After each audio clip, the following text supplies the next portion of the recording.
بسم اللہ الرحمن الرحیم۔ تمام حمد و ثنا ہمارے کریم رب کے لیے اور کروڑ درود و سلام مصطفیٰ کریم صلی اللہ علیہ وسلم کی ذات اقدس کے لیے۔ آپ سب کی خدمت میں السلام علیکم ورحمۃ اللہ وبرکاتہ۔ اللہ کے فضل سے ہم لوگ آج دوسرے پارے کا آغاز کریں گے۔ کریم رب سے دعا ہے مولا کریمہ ہمیں بار بار قرآن کریم کو پڑھنے، سمجھنے، سمجھانے، پھیلانے اور عمل کرنے کی توفیق عطا فرما۔ اعوذ باللہ من الشیطان الرجیم، بسم اللہ الرحمن الرحیم۔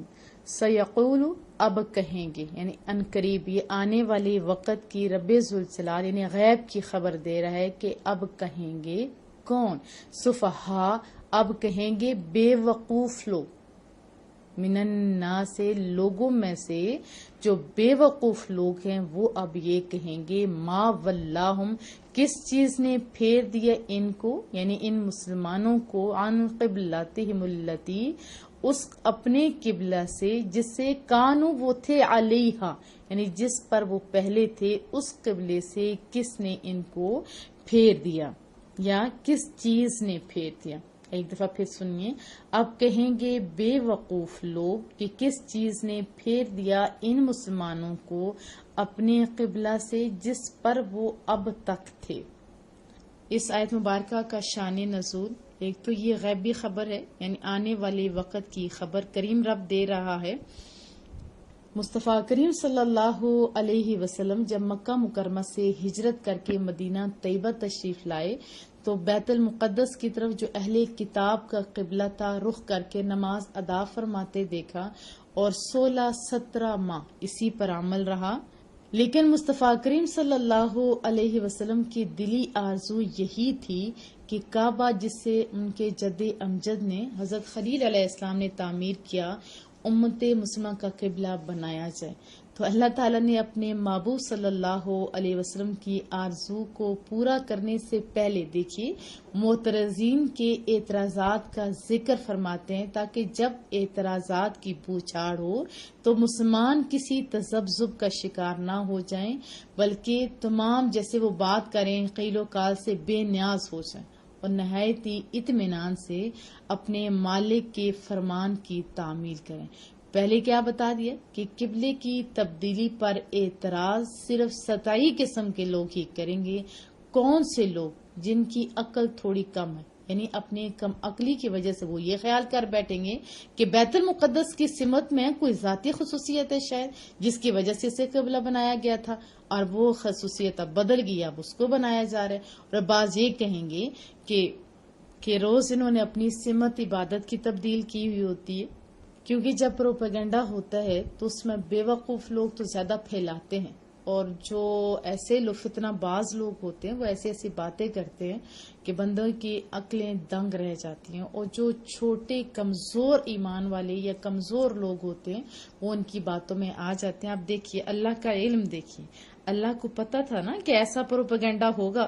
محبوب کا جب قبلہ اس طرف ہوگا محبوب کی خواہش کے مطابق تو کس طرح پروپیگنڈا ہوگا، پہلے ہی مائنڈ بنا دیا کہ جو کہنے والے لوگ ہیں وہ کون سے لوگ ہیں؟ بے وقوف لوگ۔ یہ یہودیوں کے بارے میں بتایا جا رہا ہے، حالانکہ اعتراض کی بات تو تھی نہیں، ادھر بھی اللہ کا حکم تھا، ادھر بھی اللہ کا حکم۔ اور ایک اور بات بھی بتا دوں جو بہت ہی مزے کی ہے کہ مصطفیٰ کریم صلی اللہ علیہ وسلم کو کعبۃ اللہ سے بہت زیادہ پیار تھا۔ جب مصطفیٰ کریم صلی اللہ علیہ وسلم مکہ مکرمہ میں تھے اور بیت اللہ کے اندر یعنی خطیم والی جگہ پر آپ مصلی بچھایا کرتے تھے تو آپ کے سامنے تقریباً دونوں قبلے ہوتے تھے، بیت المقدس کا بھی اور خانہ کعبہ کا۔ لیکن جب مدینہ طیبہ تشریف لے کے آئے تو یہ بالکل اپوزٹ بن جاتا ہے۔ کبھی آپ جو ہوتا ہے نقشہ ہے اس کو آپ دیکھیں تو آپ کو ابھی بھی اندازہ ہو جائے گا۔ بہرحال اعتراض ہونے سے پہلے ہی اللہ تعالیٰ نے لوگوں کا مائنڈ بنا دیا کہ جو ابھی تبدیل ہوئے گا قبلہ تو باتیں ہوں گی تو آپ کا رویہ کیا ہونا چاہیے۔ جواب بھی ساتھ ہی عطا فرما دیا، قل، آپ فرمائیے، ان جواب عطا فرمائے، قل، آپ فرمائیے، للہ، اللہ ہی کا ہے کیا، مشرق، مشرق بھی، والمغرب، اور مغرب بھی، یعنی مشرق اور مغرب کی جب دونوں کنارے اللہ کے ہیں تو درمیان والی تو چیزیں پھر کس کی ہوئی؟ للہ، یعنی ملکیت ہے، اللہ ہی کی ملکیت ہے، مشرق بھی مغرب کی اس کا حکم ہے، جدھر کا رخ کا وہ حکم دے دے، بس آپ کا کام کیا ہے؟ حکم ماننا۔ اور جن کو اتنی بات سمجھ نہیں آتی تو کیا وہ دانا ہوں گے یا بے وقوف؟ اللہ نے کیا فرمایا؟ وہ بے وقوف ہیں۔ یہدی، وہ ہدایت دیتا ہے، من یشاء، جس سے چاہتا ہے، الی صراط مستقیم، سیدھے راستے کی طرف۔ آپ فرمائیے اللہ ہی کا ہے مشرق بھی اور مغرب بھی، ہدایت دیتا ہے اللہ کریم جس سے چاہتا ہے سیدھے راستے کی طرف۔ تحویل قبلہ ایک امتحان بھی تھا اور ایک سمت کا تعین بھی۔ بے وقوفوں سے مراد یہاں مشرقین عرب اور علماء یہود اور منافقین وغیرہ ہیں۔ صحیح بخاری شریف میں، جیسے میں نے آپ کو پہلے بھی بتایا، حضرت برار رضی اللہ تعالی عنہ سے روایت ہے کہ مصطفیٰ کریم صلی اللہ علیہ وسلم نے 16 یا 17 مہینے تک بیت المقدس کی طرف نماز پڑھی، لیکن آپ کی خواہش یہی تھی کہ آپ کا قبلہ بیت اللہ شریف ہو۔ آپ کے ساتھ کے نمازیوں میں سے ایک شخص کسی اور مسجد میں پہنچا، دیکھیں کتنی ان لوگوں کی محبت تھی، وہاں جماعت رکوع میں تھی، اس نے ان سے کہا اللہ کی قسم میں نے مصطفیٰ کریم صلی اللہ علیہ وسلم کے ساتھ مکہ کی طرف نماز پڑھ کر ابھی آ رہا ہوں۔ جب ان لوگوں نے سنا تو اسی حالت میں، یہ نہیں سوال و جواب کیا، کیلو کال کیا، اس لیے تو وہ عظیم لوگ تھے، اسی حالت میں، دیکھیے اسی حالت میں وہ کعبہ کی طرف گھوم گئے۔ اور بعض لوگوں نے یہ کہا کہ جو لوگ اگلے قبلے کی طرف نمازیں پڑھتے ہوئے شہید ہو چکے ہیں ان کی نمازوں کا کیا ہوگا؟ تو تب آگے جو فرمان ہے وہ آ رہا ہے، وہ آئے گا، یعنی اللہ تعالیٰ تمہارے ایمان کو ضائع نہیں کرے گا۔ ایک اور روایت بھی ہے، جب مصطفیٰ کریم صلی اللہ علیہ وسلم بیت المقدس کی طرف نماز پڑھتے تھے تو آپ اکثر آسمان کی طرف نظریں اٹھاتے تھے اور اللہ کے حکم کے منتظر تھے۔ تو اللہ کو یہ ادا بھی بڑی پسند آئی، وہ بھی ہم انشاءاللہ پڑھیں گے۔ ابتدا میں جب ہجرت کر کے تشریف لائے تو آپ بیت المقدس کی طرف نمازیں ادا کرنے کا چونکہ حکم تھا، ایسے ہی پڑھا کرتے تھے تو یہود اس سے خوش تھے، لیکن آپ کی چاہت کیا تھی؟ وہی قبلہ ہو جو حضرت ابراہیم علیہ السلام نے تعمیر فرمایا۔ اور جب یہ حکم نازل ہوا تو یہودیوں نے وہی بات کی جس کا اللہ نے پہلے بتا دی، جٹ اعتراض کیا، یہ عجیب مسلمان ہے، کبھی ادھر قبلہ کبھی ادھر قبلہ۔ ایک روایت بھی سن لیتے ہیں، حضرت ابو سعید بن معلہ فرماتے ہیں میں نے اور میرے ساتھی نے اول قبلہ کی طرف نماز پڑھی ہے اور ظہر کی نماز تھی۔ پہلے مفسرین وغیرہ کا بھی بیان ہے کہ مصطفیٰ کریم صلی اللہ علیہ وسلم پر جب قبلہ بدلنے کی آیت نازل ہوئی اس وقت آپ مسجد بنی سلمہ میں ظہر کی نماز پڑھ رہے تھے، 2 رکعت ادا کر چکے تھے، باقی ابھی 2 رہتی تھی۔ آپ نے بیت اللہ شریف کی طرف رخ کر دیا، اسی وجہ سے میں گویا مومنین کو ادب سکھایا جا رہا ہے کہ ان کا کام صرف حکم کو ماننا ہے، جدھر انہیں متوجہ ہونے کا حکم دیا جا رہا ہے یہ متوجہ ہو جاتے ہیں۔ اطاعت کے معنی بھی تو یہ ہے نا، اس کے حکم کی تعمیل کے ہیں۔ اگر وہ ایک دن میں 100 مرتبہ بھی گھمائے تو ہمیں کیا چاہیے کہ بخوشی ہم لوگ ادھر ہی گھوم جائیں، کیونکہ ہم غلام ہیں، ہم اس کے ماتحت ہیں، ان کے فرمانبردار ہیں، ان کے خادم ہیں، جدھر وہ حکم دے پھیر لیں گے اپنا رخ۔ اس میں ہم نے کیا سیکھا کہ جو اللہ اور اس کے رسول کے فیصلوں پر اعتراض کرتا ہے وہ کون ہوتا ہے؟ بے وقوف۔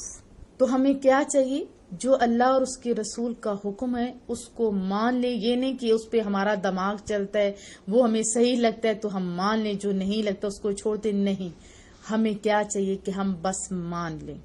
اور دوسرے اس میں ہمیں یہ سبق ملتا ہے کہ ہمیں بازوں میں نہیں پڑھنا چاہیے بلکہ فوراً جواب دے دینا چاہیے، جیسے اس میں جواب دے دیا گیا، اور اپنی توجہ جو احکام ہیں ان کے مطابق اپنی زندگیاں گزارنے میں ہمیں لگا دینی چاہیے۔ جو حکم ہمیں اللہ اور اس کے رسول نے دیا بس ہماری توجہ ادھر ہونی چاہیے، نہ کہ بحث و مباحثوں میں پڑھ کے ہم اپنے ٹائم کو خواہ مخواہ کا ضائع کرنا شروع کر دیں۔ اور اس میں ایک اور بڑی بات کہ جب دین کا کام بندہ خصوصاً کرتا ہے نا تو اس میں بھی لوگوں کی بڑی بڑی باتیں سننے کو ملتی ہیں۔ میں ایک چھوٹی سی بات آپ کو بتاتی ہوں، جب میں نے ڈسپینسر لیا کہ چھوٹے بچے ہیں ان کو پانی پینے کے لیے ملے گا، آپ کو پتہ ہے ادھر پانی سب کچھ تو مہنگا ہوتا ہے، اور میں نے فری کر دیا۔ اس میں کون سا میں نے احسان کیا تھا؟ اپنی آخرت کے لیے ہی تو کیا تھا۔ تو میری ایک جاننے والی آئی تو کہنے لگی کہ اتنا ہی کسی اور بندے کو پیسے دے دیتے آپ، آپ نے خواہ کے ادھر آپ نے یہ لگا دیا ہوا ہے پانی کا، اور آپ کو پتہ ہے پانی مہنگا، بچے ضائع کریں گے، تو مجھے بڑی حیرت ہوئی۔ اس کے علاوہ بھی چونکہ ہم دین کا کام کر رہے ہوتے ہیں تو بہت سارے سوالوں کا سامنا کرنا پڑتا ہے۔ کسی بھی بچے کو آپ جب اسکول میں ڈالیں گے، کسی اچھے اسکول میں ڈالیں گے، تو آپ کو اپریشیٹ کیا جائے گا۔ چند لوگ ہوں گے جو کہیں گے کہ آپ اتنا پیسہ ضائع کر رہے ہو، ورنہ زیادہ تر کہتے ہیں کہ بڑا اچھا کیا، اس کا فیوچر برائٹ ہو جائے گا۔ لیکن جب دین کی طرف کوئی بچہ آتا ہے تو اس کو کیا کہا جاتا ہے؟ خام خواہ اس کا ٹائم ضائع کر رہے ہو، اس کو کون سی جاب ملے گی؟ انہیں کیا پتا اس دین میں کیا ہے۔ اس دین میں تو ساری عزتیں ہیں۔ کون سا دین کہتا ہے کہ آپ دنیا کا علم حاصل نہیں کرو؟ کہیں لکھا ہوا ہے؟ نہیں۔ قرآن کریم پڑھ کے تو دیکھیں، دین کا علم بہت ضروری ہے، اور ساتھ دنیا کا علم بھی بہت ضروری ہے۔ جنہوں نے دونوں علوم پڑھے ہوتے ہیں نا، ان سے پوچھئے کہ ان کو بھلا کا سکون ہوتا ہے۔ وہ دونوں جہانوں میں سرخرو بھی وہ رہیں گے، اور لوگوں کے سامنے بھی وہی سرخرو رہیں گے۔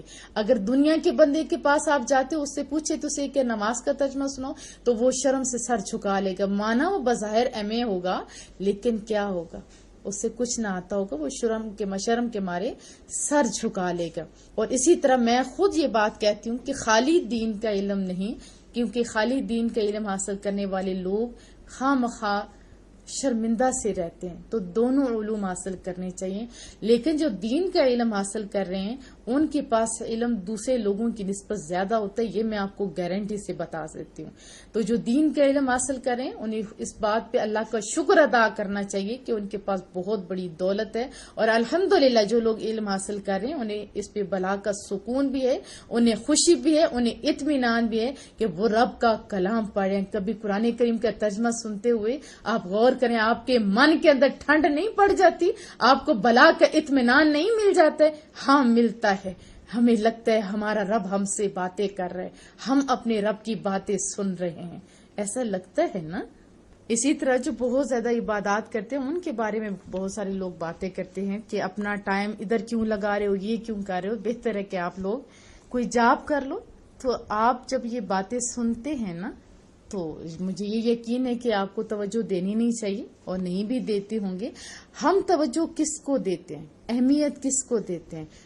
جس کو ہم لوگ اپنے سے بہتر سمجھتے ہیں، ایسے ہی ہوتے ہیں نا، ان کی باتوں کی طرف ہم لوگ توجہ دیتے ہیں۔ باقی جن کو ہم توجہ نہیں دیتے، ان کو کیا کہا جاتا ہے کہ ان میں اتنا عقل نہیں ہے، اس لیے اگنور کر دو۔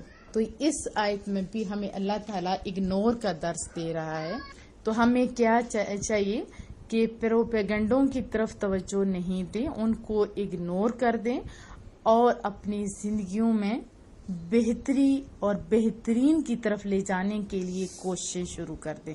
کیا میں توقع رکھوں؟ آپ اپنا محاسبہ کیجئے، آپ کی زندگیوں میں اہم چیز کیا ہے؟ اللہ کے احکامات، اور پھر مصطفیٰ کریم صلی اللہ علیہ وسلم کی سچی پیروی۔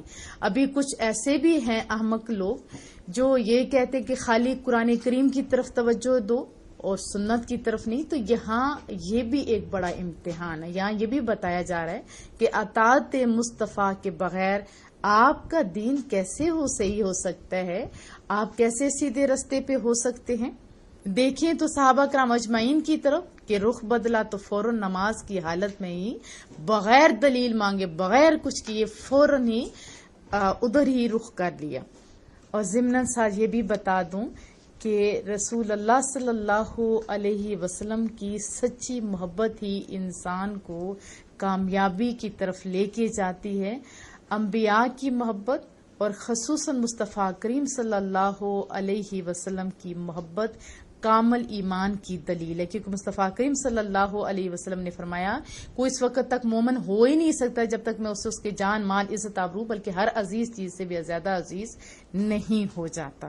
کریم رب سے دعا ہے کہ ہمارے دلوں میں بھی وہی محبت جو کہ ڈیمانڈ ہے ہمارے ایمان کی، جو کہ طریقہ صحابہ کرام اجمعین کا، وہ بھر دے مولا کریمہ، اور ایسے ہی ہم لوگ محبوب کی باتیں سنتے رہیں، سناتے رہیں اور پھیلاتے رہیں۔